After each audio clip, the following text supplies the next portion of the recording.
다 함께 새롭게 번역된 사도신경으로 우리의 신앙을 고백하겠습니다. 나는 전능하신 아버지 하나님, 천지의 창조주를 믿습니다. 나는 그의 유일하신 아들, 우리 주 예수 그리스도를 믿습니다. 그는 성령으로 잉태되어 동정녀 마리아에게서 나시고 본디오 빌라도에게 고난을 받아 십자가에 못 박혀 죽으시고 장사된 지 사흘 만에 죽은 자 가운데서 다시 살아나셨으며 하늘에 오르시어 전능하신 아버지 하나님 우편에 앉아 계시다가 거기로부터 살아있는 자와 죽은 자를 심판하러 오십니다. 나는 성령을 믿으며 거룩한 공교회와 성도의 교제와 죄를 용서받는 것과 몸의 부활과 영생을 믿습니다. 아멘.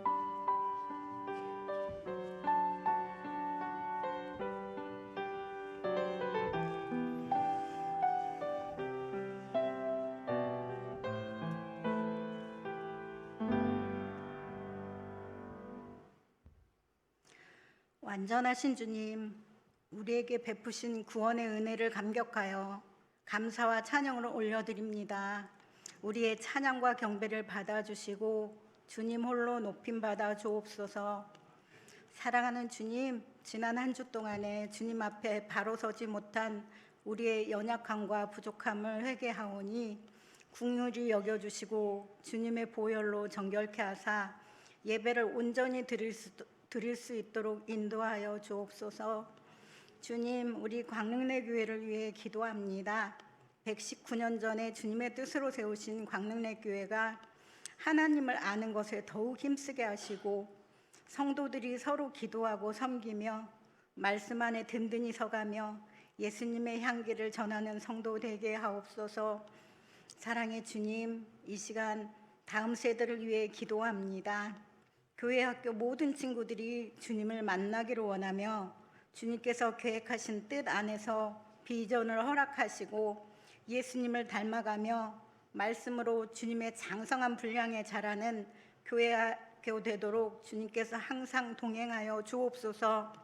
천하보다 귀한 영혼들을 양육하고 섬기는 목사님들, 전도사님들, 교사 선생님들에게 주님께서 주시는 넘치는 복을 허락하여 주시옵고 항상 성령 충만으로 주님께 영광 돌리는 교회 학교가 되도록 주님의 은혜를 더하여 주옵소서. 사랑하는 주님, 위임 목사님을 위하여 기도합니다. 말씀과 성령 충만으로 항상 우리에게 충만케 하옵시고 영육간에 목사님 강건하게 하시어 주님의 사역을 온전히 감당하게 하시며 말씀의 능력이 넘치게 하시며 부목사님과 그 가정에게도 주님의 은혜가 가득 넘치게 은혜 내려 주옵소서. 주님, 이 시간 말씀을 듣습니다. 우리 전도사님을 통하여 주시는 말씀이 은혜와 능력의 말씀이 선포되길 원하며 말씀이 삶으로 열매 맺는 귀한 시간 되게 해주세요. 이 시간 말씀으로 온전히 주님을 찬양하며 섬기는 시간 되게 하시며 빛이요 진리시요 온전하신 예수 그리스도 이름으로 기도드립니다. 아멘.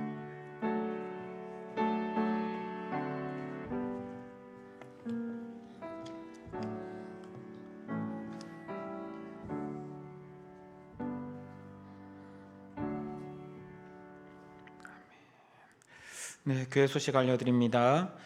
교사 수련회가 있습니다. 28일 금요일부터 3월 1일 토요일 1박 2일로 가평 프라미스 수영관에서 교사 수련회가 있습니다. 위에서 많이 기도해 주시기를 부탁을 드리겠습니다. 당일날 금요 기도회는 정상적으로 진행이 됩니다. 그리고 지금 요람이 2025년 요람이 나와 있습니다. 혹시 못 받으신 분들께서는 로비에서 한 분씩 받아서 가져가시면 됩니다.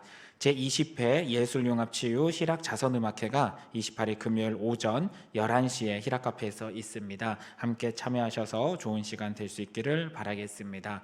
다른 교회 소식은 주보를 참고해 주시기 바라겠습니다. 오늘 우리에게 주시는 하나님의 말씀은 마가복음 3장 1절에서 6절의 말씀입니다. 마가복음 3장 1절에서 6절의 말씀은 신약성경 56쪽입니다. 우리 기록된 하나님의 말씀을 한 절씩 교독하여 읽겠습니다. 예수께서 다시 회당에 들어가시니 한쪽 손 마른 사람이 거기 있는지라. 사람들이 예수를 고발하려 하여 안식일에 그 사람을 고치시는가 주시하고 있거늘. 예수께서 손 마른 사람에게 이르시되 한 가운데에 일어서라 하시고 그들에게 이르시되 안식일에 선을 행하는 것과 악을 행하는 것, 생명을 구하는 것과 죽이는 것 어느 것이 옳으냐 하시니 그들이 잠잠하거늘. 그들의 마음이 완악함을 탄식하사 노하심으로 그들을 둘러보시고 그 사람에게 이르시되 내 손을 내밀라 하시니 내밀매 그 손이 회복되었더라. 다 함께 읽겠습니다. 바리새인들이 나아가서 곧 헤롯 당과 함께 어떻게 하여 예수를 죽일까 의논하니라. 아멘.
함께 잠깐 기도하겠습니다.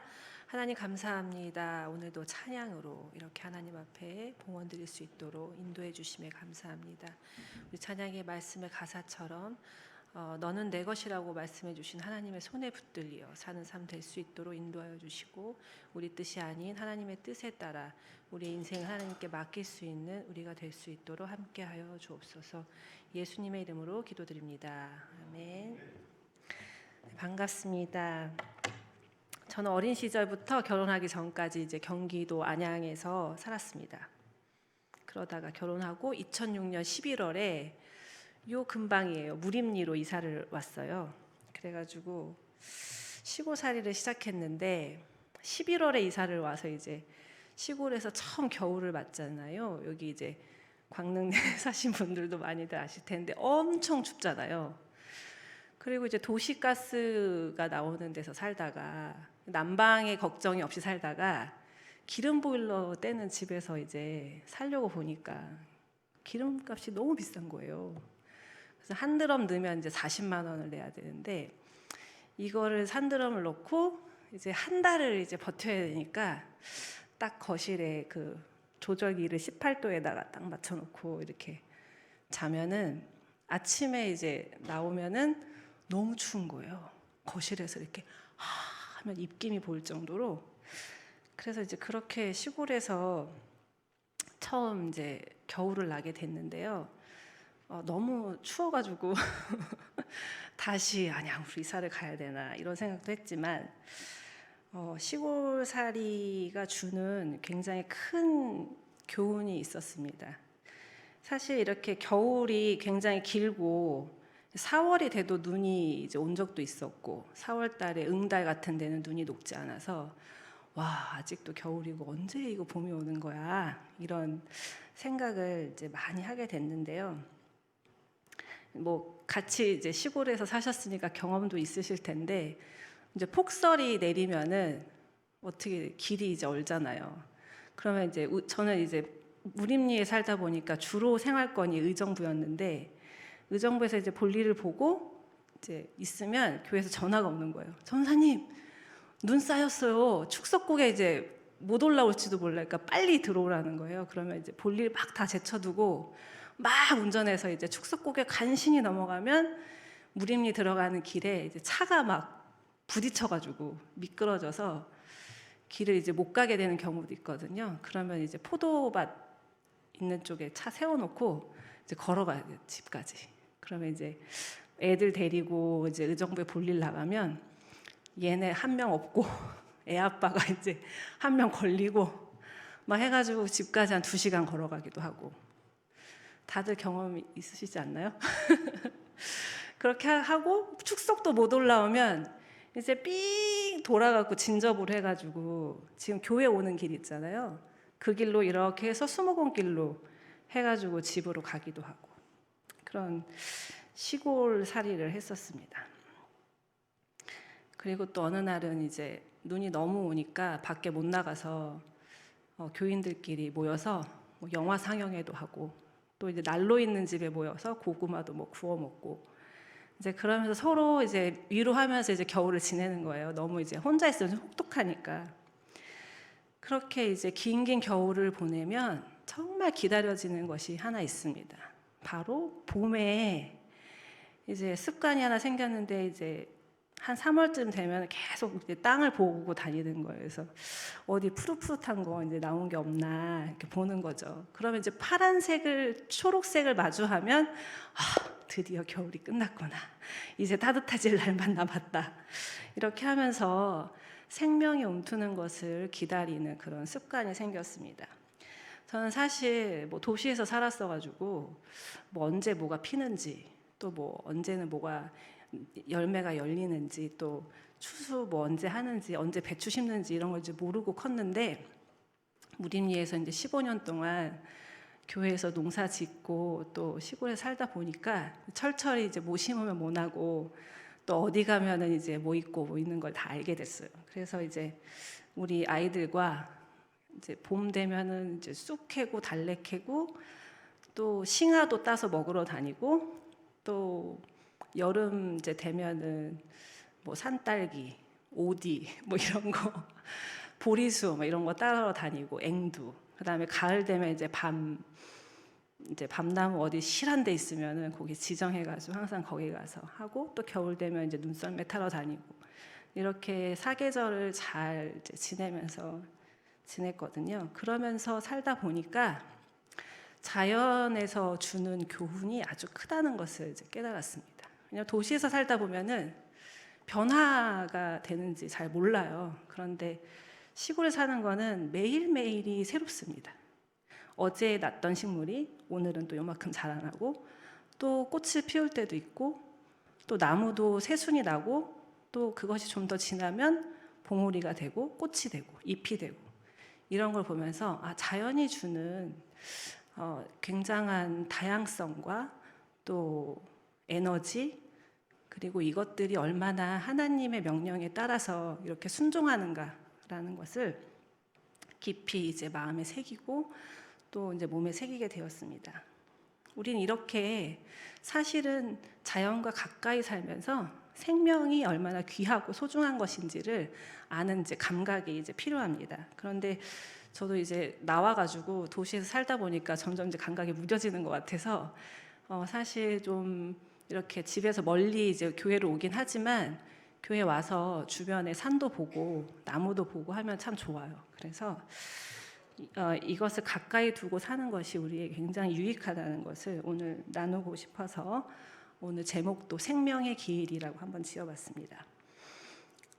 우리 이렇게 생명이 살아가는 데는 굉장한 에너지와 또 힘이 필요합니다. 그냥 사라지는 사람은 아무도 없고요. 이 땅에 태어난 것은 또 하나님께서 우리에게 이 세상에 어떤 의미를 가지고 살아가라고 하는 그런 고유한 사명들이 있습니다. 뭐 식물들이나 곤충들이나 동물이나 다 마찬가지입니다. 그들은 하나님이 주신 계절의 변화의 순환 속에서 지속적으로 그것에 응답하면서 살아가고 있습니다. 봄에 혹시 피지 않는 꽃 보신 적 없으시죠? 네, 피지 않았다면 아마 저 나무 이상한데? 뭐 병이 있나? 아니면 뭐 성경 말씀에 있듯이 열매를 맺지 못하는 무화과 나무처럼 아마 잘려져 나갈지도 모릅니다. 이렇게 자연은 하나님께 굉장히 순종하면서, 그리고 하나님이 주신 그런 순환이라는 큰 하나님의 경륜 속에서 자기들이 해야 될 일을 끊임없이 해나가고 있습니다. 우리들도 마찬가지여야 할 것입니다. 그런데 오늘 그 마가복음 말씀에 나온 사람들은 좀 그렇지 못한 것 같습니다.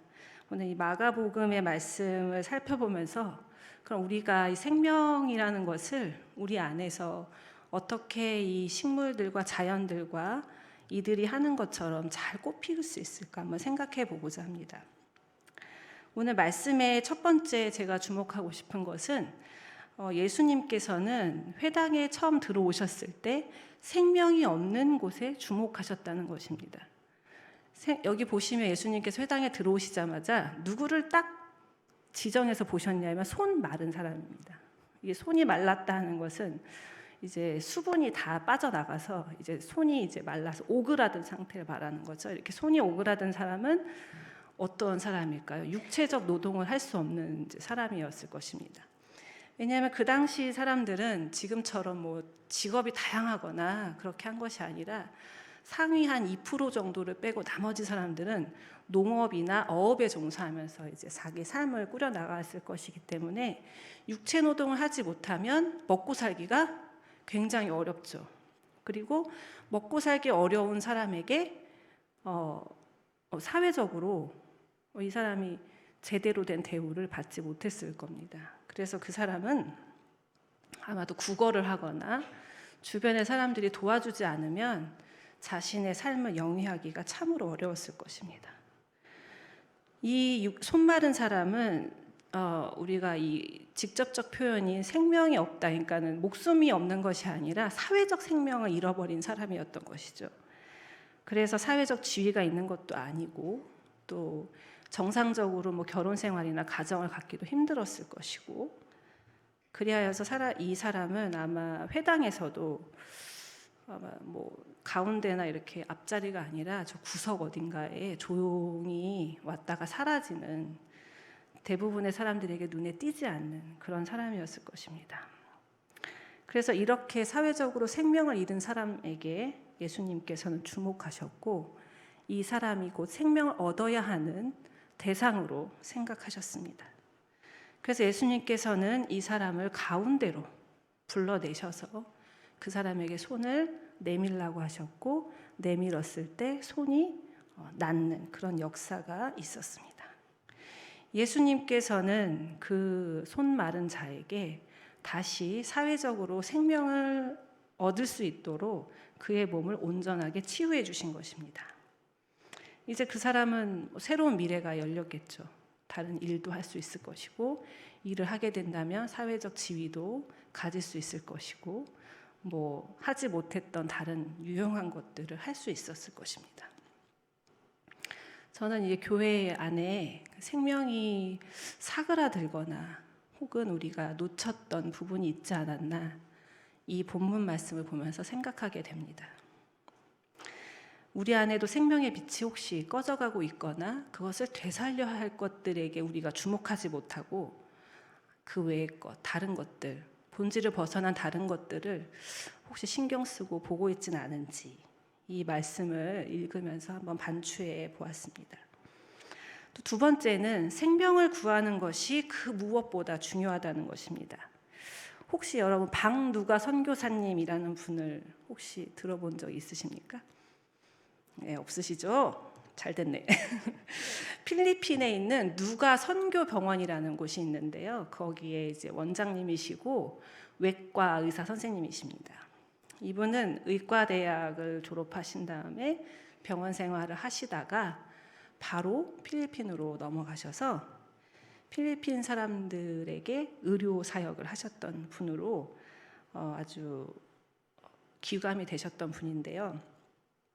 2018년에 이제 췌장암 선고를 받고 돌아가셨는데, 이분의 일화가 아픈 만큼 사랑한다라는 다큐 영화로 제작이 돼서 뭐 TBS 그다음에 KBS에서 방영이 된 적이 있었습니다. 그리고 또 한 2번 정도는 KBS 인간극장에 출연하셔서 많은 사람들의 심금을 울리기도 했습니다. 이분의 주요 사역은 버스 한 대를 가지고 거기다 이제 약품이라든지 의료 장비 또 간호 인력을 태우고 필리핀 전역을 이제 순회하시는 거예요. 그래서 병원에 손님이 찾아오는 것이 아니라 자신이 어려운 사람을 찾아가서 그 사람을 이제 고쳐주는 사역을 하신 것이죠. 근데 이제 뭐 우리야 병원이 가깝고 또 이제 뭐 안 좋은 병원, 좋은 병원 우리 고를 수가 있잖아요.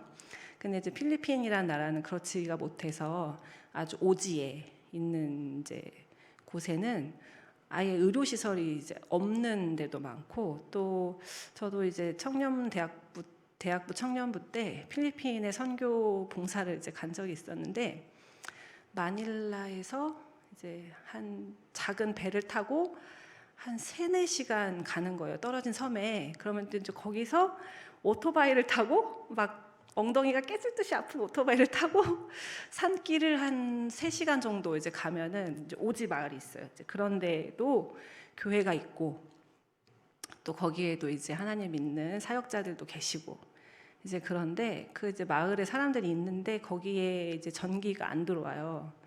그래가지고 이제 밤이 되면 그냥 무조건 자야 돼요. 예, 뭐 다른 거 할 수가 없어요. 자야 되고, 이제 자다가 일어나면 이제 그냥 이렇게 밤하늘이 보이고 뭐 반딧불이도 보이고 되게 좋지만 굉장히 열악한 거죠. 그래서 이제 저희 선교팀이 왔다 그러면 마을에 사시는 분들이 막 고구마, 감자, 뭐 망고 막 이런 거 따가지고 오시는 거예요. 사라고. 거기는 이제 경제 활동 할 수 있는 게 없으니까 이제 저희가 그거를 뭐 $1, $2 주고 사면은 그분들에겐 굉장히 큰 소득인 거죠, 그게. 이제 이렇게 열악한 경제 생활을 하는 곳이니 의료 시설은 오죽하겠습니까? 의사 만나기는 평생에 뭐 한 번 있을까 말까 하고, 병이 크게 들었다면 민간요법을 한다거나 아니면 주술을 하거나 이런 사람들 찾아가거나 이제 이런 상황인 거죠. 그래서 이 박누계 선교사님은 분명히 한국에서 의사 생활하면 뭐 많은 돈도 벌고 부와 명예를 가질 수 있지만 그것이 하나님의 나에게 주신 뜻은 아닌 것 같다 하셔서 필리핀의 의료 선교를 나가셨습니다. 30년 동안 그곳에서 이제 의료 사역을 하시면서 너무나 힘든 일이 많으셨겠죠. 뭐 오지를 다니시다 보니까 이제 차가 파손되는 일도 있고 또 차를 구하기 위해서 뭐 돈을 벌려고 일을 하시는 게 아니기 때문에 또 이제 한국에 나와서 교회를 돌아다니면서 간증하시면서 또 차 마련하시려고 또 노력하시고 여러 가지 일을 하시다 보니 이제 피로가 막 누적이 돼서 결국엔 췌장암으로 세상을 이제 떠나시게 되었는데요. 이렇게 박누가 선교사님의 일대기를 통해서 우리는 생명을 구하는 것이 그 무엇보다 중요하다는 것을 간접적으로 체험하게 됩니다. 박누가 선교사님은 이렇게 필리핀에서 30년 동안 의료 사역을 하시면서 마지막 유언처럼 이런 말씀을 하셨습니다. 생명을 살리는 일에는 종교, 인종, 성별, 나이의 차별이 없다고 말씀하시면서 나의 이 일을 끝까지 같이 해달라 동역하는 분들에게 이렇게 말씀하시고 돌아가셨다고 합니다.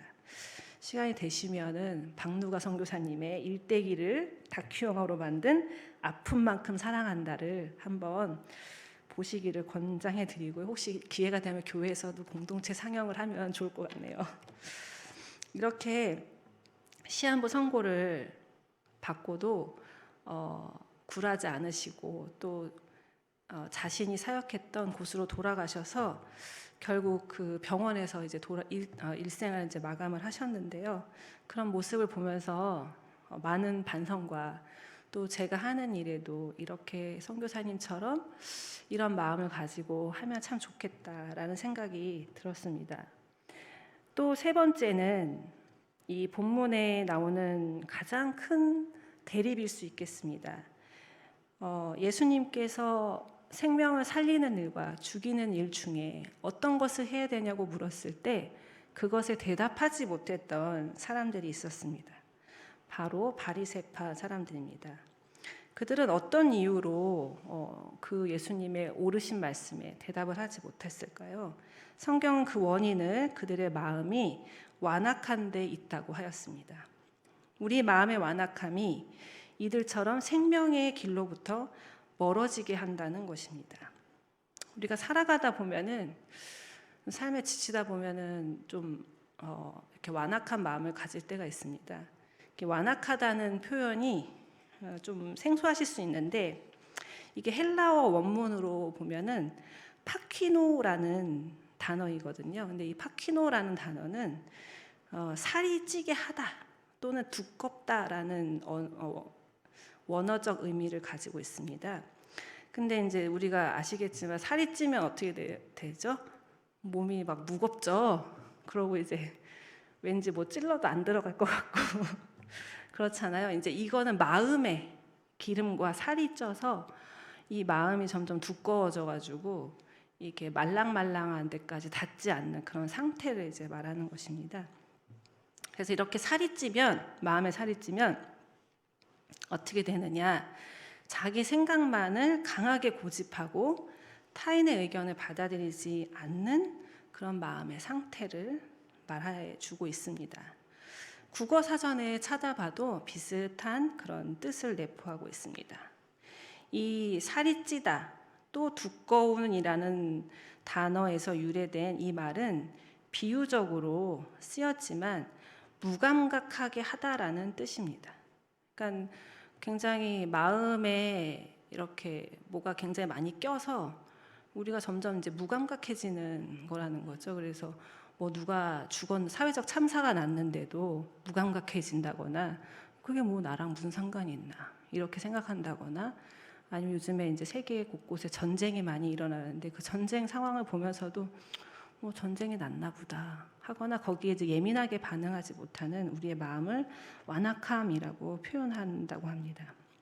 이 성경에서는 이 완악한 마음의 상태를 이렇게 정의하고 있습니다. 사도행전 28장 27절 말씀에는 이 백성들의 마음이 우둔하여져서 그 귀로는 둔하게 듣고 그 눈은 감았으니 이는 눈으로 보고 귀로 듣고 마음으로 깨달아 돌아오면 내가 고쳐줄까 함이라 라는 말씀에 보면 둔하여졌다 라는 말과 눈은 감았다 라는 말, 그리고 깨닫지 못한다 라는 말로 이 완악한 상태를 말씀하고 있습니다.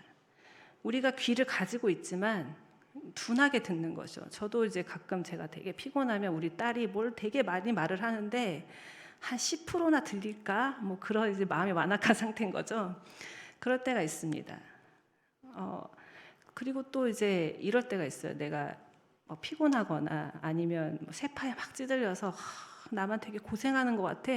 이런 생각에 또 빠지면 완악해질 때가 있어요. 그래서 다른 사람 다 못하는 것 같고 나만 되게 고생하는 것 같을 때 있거든요. 그럴 때는 또 다른 사람에게 좀 피해를 끼친다거나 내 것만을 주장하게 된다거나 그럴 때도 있죠.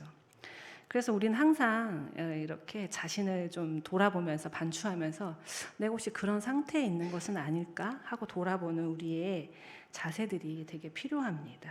하나님의 말씀은 굉장히 미세하고 섬세하기 때문에 우리가 그런 마음의 상태를 섬세하게 갖지 못하면 그런 말씀들이 잘 들려오지 않습니다. 우리 안에서도 마찬가지입니다. 우리가 완악해질 때 우리는 우리 지체들에게 무례를 범할 수도 있고 또 신뢰를 범할 수도 있고 또는 말로 상처를 줄 수도 있고 그럴 때가 있거든요.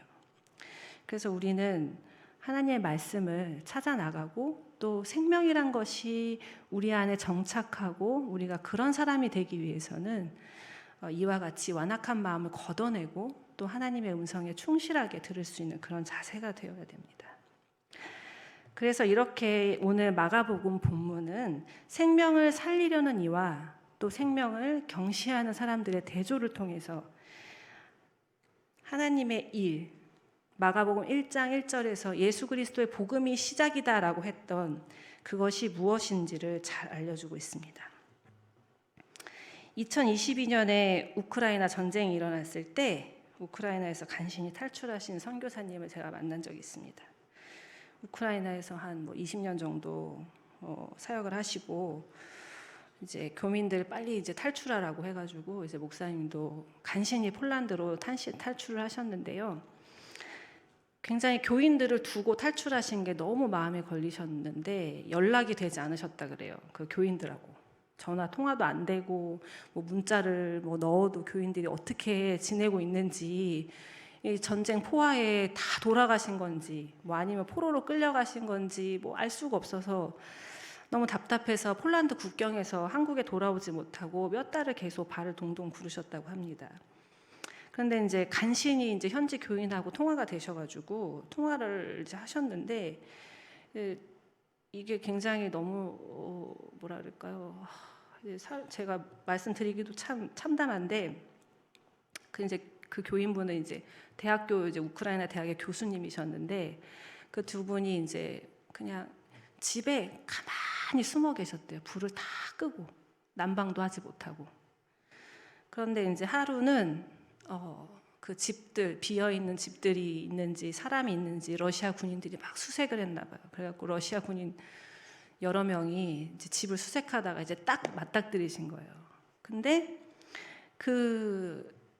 원래 우크라이나 사람들하고 러시아 사람들은 같은 이제 비슷한 민족이에요. 그리고 서로 결혼도 많이 하고 그래서 이제 그분도 러시아 분이 사위고 막 이래가지고 근데 러시아 군인들도 보급품이 떨어졌는지 배가 고프다고 그러더래요. 그래서 같이 음식을 해 먹으면서 그냥 하룻밤 거기서 군인들이 지내고 돌아갔는데 그래서 처음으로 군인들이 돌아간 그 다음날 이제 자기 집 밖으로 이제 나오신 거예요. 그랬는데 무슨 일이 있었냐면 너무 사람들이 많이 죽으니까 깊이 묻지를 못하고 그냥 이렇게 흙만 덮어준 식으로 이렇게 사람들을 다 시신들을 그렇게 해 놓았었다고 합니다. 근데 이제 폭격을 맞고서는 상수도가 터져가지고 이제 길에 이제 물이 막 차잖아요. 그러니까 이제 얕게 묻혀 있으니까 시체들이 다 떠올라가지고 도시에 막 그렇게 사람들이 시체가 둥둥 떠다녔다고 그러는데 아무리 그 사람들 더 묻어주고 싶어도 산 사람보다 죽은 사람이 더 많아서 그렇게 하지 못한다면서 막 우시더래요, 그 교인분이. 근데 이제 거기 살았던 선교사님의 입장으로서 그게 얼마나 깊이 참담하게 느껴지셨겠어요. 그래서 이제 목사님이랑 그 얘기하다가 서로 같이 막 울었는데, 이렇게 전쟁이란 것은 굉장히 뭐 남의 나라에서 일어난 것이기도 하지만 뭐라 그럴까, 사람의 생명, 그러니까 생명을 말살하는 아주 극단적으로 폭력적인 상황인 거죠. 그래서 지금도 아직 전쟁이 끝나지 않고 또 휴전을 한다고 하지만 그 약속을 아직 이행하지 못하고 있는 많은 나라들이 있습니다. 또 아프리카라든지 중앙아시아 나라에는 아직도 내전이 일어나서 굉장히 사람들이 공포를 느끼는 가운데 있습니다. 우리나라도 아직 휴전 국가이지만 오랫동안 있었던 평화의 이 조성 때문에 우리가 아직까지 여태 이런 생명의 위협을 느끼며 살지는 않았던 것이죠. 근데 우리 주변에는 이렇듯 선교사님을 통해 아니면 또 해외에서 많은 일을 하는 사람들을 통해서 이런 소식들을 접하고 있습니다. 저도 처음에는 선교사님 만나기 전에는 우크라이나 전쟁이 안타깝지만 그렇게 크게 저도 와닿지는 않았었어요. 그런데 선교사님 만나 뵙고 그 이야기 듣고 또 그런 이야기 듣다 보니까 이걸 내가 이렇게 생각해서는 안 되는구나 하는 반성을 많이 하게 되었습니다. 우리 교회는 생명을 살리는 최전선에 있는 것이어야 합니다. 우리가 이렇게 뒷짐지고 앉아서 남의 나라 이야기니까 아니면 물질로라도 그냥 선교사님들한테 우리가 헌금 보내는 걸로 이렇게 만족해서는 안 된다는 것입니다. 함께 기도하고 우리가 지속적으로 관심을 가지고 또 도울 것이 무엇이 있는지 늘 살피는 그런 섬세함을 우리가 가져야 한다는 것입니다. 이렇게 생명을 살리는 일이 우리의 사명이 될 때 이 세상은 교회가 정말 할 일을 하는구나, 또 교회가 진정 존경받아 마땅하구나, 이런 것을 생각하면서 다시금 우리 교회가, 또 한국교회가 우리 사회의 빛과 소금의 역할을 잘 감당하기를 정말 바랍니다. 우리 안에서도 마찬가지입니다. 우리 교회 공동체 안에도 생명을 살리는 일이 최선이라고 생각하면서 또 이것이 우리의 사명임을 깨달으면서 살아갔으면 좋겠습니다. 그렇다면 우리 공동체 안에 어떻게 하면은 이런 생명을 살리는 일이 많아질지 한번 간단하게 요한복음 12장 24절의 말씀을 한번 읽어보겠습니다. 내가 진실로 진실로 너희에게 이르노니 한 알의 밀이 땅에 떨어져 죽지 아니하면 한 알 그대로 있고 죽으면 많은 열매를 맺느니라 라고 요한복음 12장 24절은 말씀하고 있습니다. 결국엔 한 알의 밀이 땅에 떨어져 죽는 것이 더 많은 생명을 낳고 살리는 일임을 예수님은 실제 삶으로 나타내 주셨습니다. 예수님의 제자인 우리도 이같이 되기 위하여 애써야겠습니다. 우리가 서로에게 한 알의 밀알이 되었으면 좋겠습니다. 이제 교사분들이 이번 주 돌아오는 금요일부터 토요일까지 교사 수련회를 갔습니다. 우리가 더 많은 밀알이 되기 위해 우리 서로가 리트릿을 하려고 하는데 교인분들께서도 같이 기도해 주셔서 교사 선생님들이 진정한 밀알이 되어서 우리의 교회에서 자라나는 다음 세대 자녀들을 잘 키울 수 있는 그런 밑바탕이 될 수 있도록 중보해 주시기를 부탁드리겠습니다. 함께 기도하겠습니다. 사랑의 하나님, 감사합니다. 생명의 주인이 되어주시고 또 모든 생명의 어머니가 되어주시니 감사합니다. 하나님, 이 땅에 살아가는 모든 생명 가운데 깃드신 하나님을 우리가 볼 수 있도록 우리의 완악한 마음을 거둬주시옵소서. 이 모든 말씀 예수님 이름으로 기도하겠습니다. 아멘. 우리 주가 보이신 생명의 길 함께 찬양하겠습니다.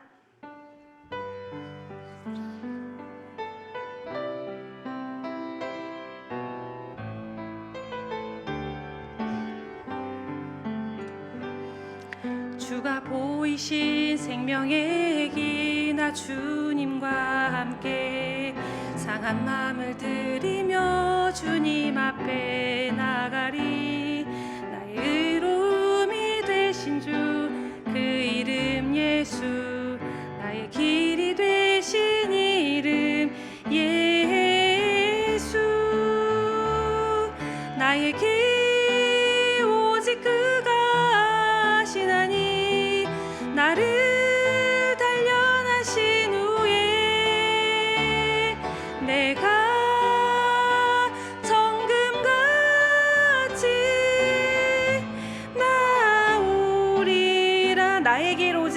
하시나니 나의 길 오직 그가 하시나니 나를 단련하신 후에 내가 정금같이 나오리라.